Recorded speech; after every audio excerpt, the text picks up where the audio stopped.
આપણે શરૂ કરવા જઈ રહ્યા છીએ ધોરણ 10નો સામાજિક વિજ્ઞાનનો પાઠ નંબર 2 ભારતનો સાંસ્કૃતિક વારસો પરંપરાઓ હસ્ત અને લલિત કલા કે ભારતનો સાંસ્કૃતિક વારસો કેવો હોય છે જે ભારતના સાંસ્કૃતિક વારસાની પરંપરાઓ કેટલીક કલાઓ આવેલી છે ઘણી બધી કલાઓ છે તેના વિશે ચર્ચા કરવાનું જેવી કે સંગીત કલા નાટ્ય કલા નૃત્ય કલા ઘણી બધી કલાઓ વિશે આપણે આજે ચર્ચા કરવાની છે તેમાં સૌપ્રથમ તમને કહેવાનું મન થાય કે ભારતનો સાંસ્કૃતિક વારસો કેવો છે ખૂબ જ સમૃદ્ધ છે એટલે કે ભારત સમૃદ્ધ સાંસ્કૃતિક વારસો ધરાવતો દેશ છે શું છે તો કે ભારત સમૃદ્ધ સાંસ્કૃતિક વારસો ધરાવતો દેશ છે કેવો વારસો તો કે ભારત સમૃદ્ધ સાંસ્કૃતિક વારસો ધરાવતો એટલે કે સમૃદ્ધ એટલે કે ખૂબ જ સરસ અને ખૂબ જ આપણે સુંદર કહીએ તેવો વારસો ધરાવતો દેશ છે જ્યાં ભૌતિક અને જૈવિક વારસાનો સમાવેશ થાય છે કે ભૌતિક અને જૈવિક વારસાનો સમાવેશ થાય છે બાળકને જન્મ સાથે જ મા બાપને શારીરિક અને માનસિક લક્ષણો મળે છે જેને જૈવિક વારસા તરીકે ઓળખવામાં આવે છે જે બાળકને માતા પિતાના જન્મે છે ત્યારબાદ જો માતા પિતાના માનસિક અથવા તો કે માનસિક એટલે કે મગજના જે વિચારો હોય છે તેવા લક્ષણો કે જે માતા પિતા કરતા હોય તેવા બાળકોના અમુક લક્ષણો હોય તે અથવા તો શારીરિક કોઈ કાન માતા પિતા જેવું હોય કોઈ પણ હાથ પગ કોઈ પણ એવું અંગ હોય જે શરીરનું તે માતા પિતા જેવું હોય તો તેવા લક્ષણોવાળા જે વારસો મળે છે આપણને એ વારસો એટલે પેઢી દર પેઢી જે મળતો આવે છે ને આપણને જેમ કે તમારા પપ્પા હોય તમારા પપ્પા માટે તમારા પપ્પાને કોઈ જમીન હોય તો તે જમીન તમને મળતી આવે તમે મોટા થાવ તો તેને ભૌતિક વારસો કહેવાય છે તેવી રીતે જ્યારે આપણને જે શારીરિક અને માનસિક લક્ષણો મળે છે તેને આપણે શું કહે છે જૈવિક વારસો કહેવાય છે જ્યારે ઘર જમીન આપણે જે ઘર હોય જમીન હોય જાગીર હોય સ્થાવર જંગમ અથવા તો કોઈ પણ પ્રકારની મિલકત હોય બરાબર તો એ આપણને શેના તરીકે ઓળખીએ છીએ આપણે તો તેને આપણે ભૌતિક વારસા તરીકે ઓળખીએ છીએ તે રીતે માનવી પોતાની આવડત બુદ્ધિ શક્તિ કલા કૌશલ દ્વારા જે કંઈ મળે સર્જન કરે છે તેને સંસ્કૃતિ વારસા એટલે તમારી જે બુદ્ધિ હોય તમારી શક્તિ હોય તમે કોઈ પણ પ્રકારની કલામાં રસ ધરાવતા હોય ને તે જ કલામાં તમે આગળ વધો અને જે કંઈ મેળવો તમારી બુદ્ધિ દ્વારા તમારી જે શક્તિ દ્વારા તમારા કલા કૌશલ્ય દ્વારા જે તમારી આવડત હોય તેના દ્વારા તમે જે કંઈ મેળવીને કંઈક વસ્તુનું સર્જન કર્યું હોય તો તેને સામાન્ય રીતે આપણે કયા વારસા તરીકે ઓળખીએ છીએ તો કે સાંસ્કૃતિક વારસા તરીકે ઓળખીએ છીએ તે જ રીતે સમાજ જીવન પૂર્વજો દ્વારા શરૂ થયેલી પરંપરાઓ રૂઢિઓ રીતિ રિવાજો અને એક વિશિષ્ટ પ્રકારની જીવનશૈલી પણ આપણે સાંસ્કૃતિક વારસા તરીકે ઓળખીએ છીએ એટલે કે આપણું જે સમાજ જીવન છે સમાજ જીવનમાં આપણે જે પૂર્વજો હોય જૂના પૂર્વજો જે આપણે દાદા દાદી કોઈ પણ હોય જે જૂના પૂર્વજો હોય તેના દ્વારા શરૂ કરાયેલ તો તેમના દ્વારા શરૂ કરાયેલી પરંપરાઓ જે કોઈ પણ રીતિ રિવાજ આવતા હોય ધારો કે કોઈ પણ પરંપરાઓ આવતી હોય આપણે આ રીતિ કરવાની તો જ કરવાની કોઈ પણ પ્રકારનો તહેવાર હતો કે આપણે ઉજવવાનો બરાબર તેથી પરંપરાઓ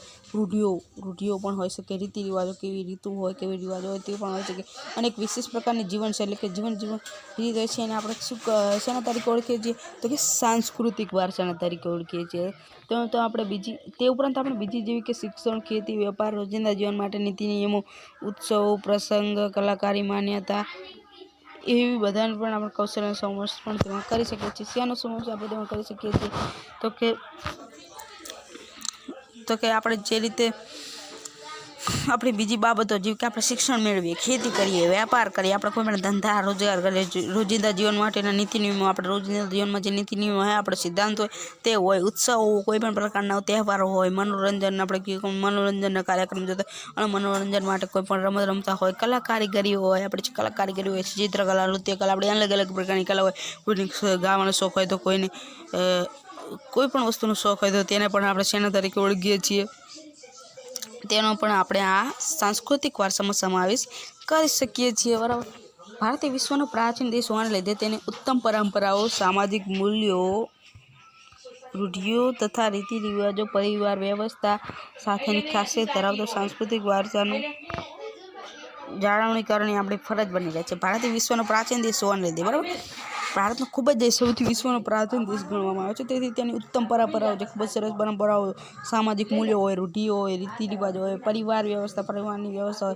સાથેની ખાસિયત ધરાવતા સાંસ્કૃતિક વારસા આવી બધી ખાસિયત ધરાવતા છે સાંસ્કૃતિક વારસાનું જતન અને જાળવણી એટલે કે એની રક્ષા કરવી અને જાળવણી કરવી અને જતન કરવું એટલે કે એનું આપણે આગળ વધારતું જવાનું જાળવણી કરવાની આપણે શું બને છે ફરજ બને છે પ્રાચીન ભારતની 64 કલાઓ પ્રાચીન ભારતની કેટલી કલાઓ છે તો કે 64 કલાઓ છે કઈ જેમાં આવે છે હસ્તકલા, કારીગરી, કસબ હુનર, ચિત્ર, સંગીત, બરાબર. આવી બધી કારીગરી તેમાં આવે છે, બરાબર.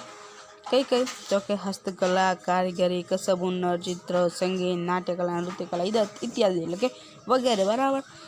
આપણી પ્રાચીન મુદ્રાઓ પણ મૂલ્યવાન હતી. આપણે જે પ્રાચીન મુદ્રાઓ થઈ, જે આપણે સિક્કા વાપરીએ છીએ અથવા તો કોઈ પણ પ્રકારની નોટ વાપરીએ છીએ, તે પણ ખૂબ જ મૂલ્યવાન હતી, બરાબર. તેની પણ ખૂબ જ આપણે કિંમત કરતા હતા, બરાબર. ભૂતકાળના વિદેશી પ્રવાસીઓ કે આક્રમકો માટે ભારતની સમૃદ્ધિ આકર્ષણનું કેન્દ્ર હતું. જે ભૂતકાળ જે બની ગયો ત્યાં વિદેશી પ્રજાઓ, અનેક વિદેશી પ્રજાઓ આવી. તે વિદેશી પ્રજા માટે જે ભારત હતું તે ખૂબ જ સમૃદ્ધ હતું. સમૃદ્ધ હોવાના કારણે ત્યાં વિદેશી પ્રજાઓ કંઈ લૂંટવાનું હોય, કોઈ પણ કાર્ય કરવાનું હોય, તો કોઈ પણ વસ્તુ લેવાની હોય, કોઈ પણ કંઈ આમ કાચો માલ, પાકો માલ હોય તે લેવાનું હોય, તો તેના માટે આપણું ભારત શું હતું? આકર્ષણનું કેન્દ્ર હતું. ખૂબ જ આકર્ષણ હતું તેમના માટે, કારણ કે તેમને શું લાગતું હતું? કારણ કે ભારતમાં ખૂબ જ એવું સમૃદ્ધ સાંસ્કૃતિક વારસો હતો, જેના કારણે ઘણા બધા વિદેશી આવીને ભારતમાં વસ્યા હતા, તે આપણે જાણીએ છીએ. અને ઘણા બધા વિદેશી આવીને તે વસ્તુઓ આપણી ભારતની સાંસ્કૃતિક વારસાની અમુક વસ્તુઓ જે આપણે પ્રતિક સમાન હતી તે પણ લઈ ગયા છે, બરાબર. આજે ભારતના સાંસ્કૃતિક વારસાના પ્રતિક સમાન યોગ વિદ્યાનો સમગ્ર દુનિયાએ સ્વીકાર કર્યો છે. આપણે જાણીએ છીએ જ્યારે અહીંયા ભારતમાં સૌથી પ્રાચીન, ખૂબ જ પ્રાચીન વિદ્યા હતી આ યોગ વિદ્યા. તે સૌથી પ્રાચીન હતી. તે વિદ્યા જ્યારે ભારતમાં ઉપયોગ કરવામાં આવતો હતો ત્યારે આપણા ભારતીયોએ તેનો સ્વીકાર ન કર્યો હતો. પરંતુ જ્યારે વિદેશમાં જ્યારે યોગ વિદ્યા શરૂઆત થઈ, વિદેશમાં લોકો યોગમાં માનવા માંડ્યા કે હા, યોગ વિદ્યા ભારતની વાત સાચી છે, કારણ કે યોગ વિદ્યા ખૂબ જ આપણા શરીર માટે સારી રહે છે. તેથી વિદેશીઓએ તે સ્વીકારી. ત્યારબાદ વિદેશીઓમાં યોગા થઈને આવી યોગ વિદ્યા. ત્યારે યોગા થઈને આવી ત્યારબાદ આપણા જે છે ભારતમાં પણ સ્વીકાર પામી. એટલે આપણે કહી શકીએ કે વિદેશીઓ જે આપણું ભારતને સ્વીકારે છે ત્યારબાદ જ આપણા ભારતીયો તે સ્વીકારે છે, બરાબર. એટલે આપણે જે યોગ વિદ્યા કહેવાનો મતલબ એ જ છે કે આપણે જે યોગ વિદ્યા હતી તે સમગ્ર દુનિયા, આખી દુનિયાએ તેનો સ્વીકાર કર્યો છે. તેના પરિણામ સ્વરૂપે મોસ્ટ ઇમ્પોર્ટન્ટ પ્રશ્ન છે, યાદ રાખજો. તેના પરિણામ સ્વરૂપે શું થયું હતું? મોસ્ટ ઇમ્પોર્ટન્ટ છે, 21મી જૂનના દિવસે વિશ્વ યોગ દિવસ તરીકે મનાય છે, બરાબર. તો 21મી જૂનનો જે દિવસ હોય છે તે દિવસને વિશ્વ યોગ દિવસ તરીકે મનાવવામાં આવે છે, બરાબર. કેમ? તો કે આખી વિશ્વએ આ સ્વીકાર કરી હતી. આ કલા ખૂબ જ આપણા શરીર માટે ખૂબ જ સારી જાણીએ છીએ આપણે, ખૂબ જ સારું છે આ આપણા યોગ, બરાબર. તો તેથી વિશ્વ યોગ દિવસ તરીકે તેને માનવામાં આવે છે. આપણે ભારતની વિવિધ પ્રકારની કલા કારીગરી વિશે પરિચય મેળવીશું. આપણે આમ ઘણી બધી કલા છે ભારતીયની, બરાબર. સંગીત કલા, નાટ્ય કલા, નૃત્ય કલા ઇત્યાદિ ઘણી બધી એવી કલાઓ છે. તેના વિશે આપણે માહિતી આ ચેપ્ટરમાં પૂર્ણ રીતે મેળવવાના છીએ. તો ચાલો આપણે શરૂઆત કરીએ. આ ચેપ્ટરનો પહેલા જ આવે છે મુદ્દો, ભારતીય કસબીઓની કરામત, બરાબર. તો પહેલો મુદ્દો એ છે કે ભારતીય કસબીઓની કરામત. તો ચાલો તે શીખીએ.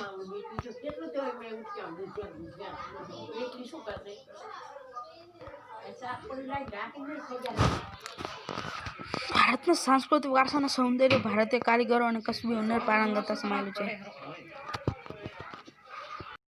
ભારતના સાંસ્કૃતિક વારસાનું સૌંદર્ય, આપણા સાંસ્કૃતિક વારસાનું જે સૌંદર્ય ધરાવે છે તે ભારતીય કારીગરો, એટલે ભારતના જે અનેક પ્રકારના જે કલા કરનારા હોય છે કારીગરો, તેમનામાં અને કસબીઓના હુનર પારંગતતામાં, એટલે કસબીઓનો હુનર હોય છે, જે કસબીઓ કામ કરે છે તેમના પારંગતતામાં, એટલે કે તે જે કાર્યમાં પારંગતતા પૂરે છે, એટલે કે તે જે પારંગતતાથી કાર્ય કરે છે તેમાં સમાયેલો છે. શું? તો કે આપણા પ્રાચીન ભારતના સાંસ્કૃતિક વારસાનું સૌંદર્ય, બરાબર. ભારતના ભાતીગળ જીવનને તેઓ તેમની કલા, કારીગરી અને હુનર ઉદ્યોગ દ્વારા કુશળતાથી વિકસાયેલ છે. ભારતના ભાતીગળ જીવનને, બરાબર. આપણું જે ભાતીગળ જીવન છે તેમને કલા કારીગરી, એટલે જેમને કલા કરીને જે કારીગરી કરી છે, જેમ કે ચિત્રકલા હોય, યોગ વિદ્યા હોય, ઘણી બધી એવી કલા દ્વારા તેમને ભાતીગળ જીવન તેના કારીગરી અને હુનર દ્વારા કુશળથી વિકસાયેલો છે, બરાબર. એક કુશળતાપૂર્વક કાર્ય કર્યું છે, બરાબર. ભરત ગૂંથણ, એટલે કે ભરત ગૂંથવાની એક કલા આવે છે. ત્યારબાદ કાષ્ઠકલા, લાકડાની કલા હોય, માટી કલા, જે આપણે માટીકામ કરીએ છીએ, અંદરથી ઘણી બધી વસ્તુ બનાવીએ છીએ, બરાબર. પછી ધાતુ કામ હોય, જે અત્યારે ખૂબ જ ઇમ્પોર્ટન્ટ છે ધાતુ કામ. ચિત્રકલા પણ ખૂબ જ અત્યારે માનવામાં આવે છે. ચર્મ ઉદ્યોગ હોય, મીના કારીગરી, નકશીકામ હોય, અકીફ અને હીરાને લગતી કૌશલ્યપૂર્ણ કારીગરી, શિલ્પ સ્થાપત્ય, જે શિલ્પો હોય છે તેનું સ્થાપન કરવું, હાથવણાટને લગતી કારીગરીઓ ભારતની આગવી ઓળખ છે. તો સૌ પ્રથમ આવે છે અત્યારે આજે આપણે આટલા સુધી આજે આપણે સંપૂર્ણ રીતે અભ્યાસ કરીશું, બરાબર. એવું મસ્ત રીતે સમજીશું કે કોઈ દિવસ ભૂલાય જ નહીં, બરાબર.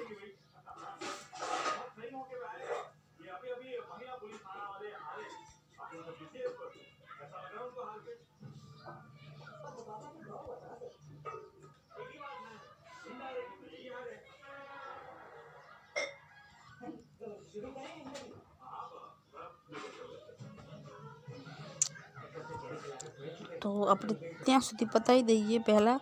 તો સૌ પ્રથમ ચાલો આપણે અભ્યાસ કરીએ માટીકામ કલાનો.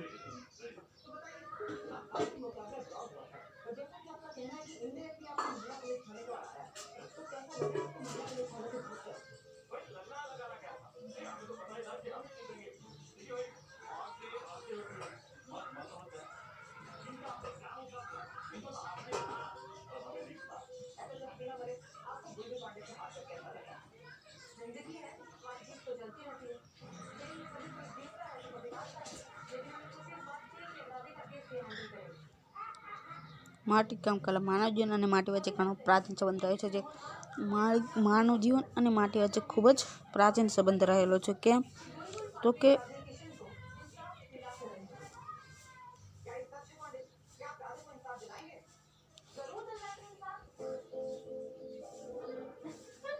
આજે આપણા આટલા સુધી થોડીક પ્રોબ્લેમ આવી ગઈ છે, તો આજે આટલા સુધી જ રાખીએ, બરાબર.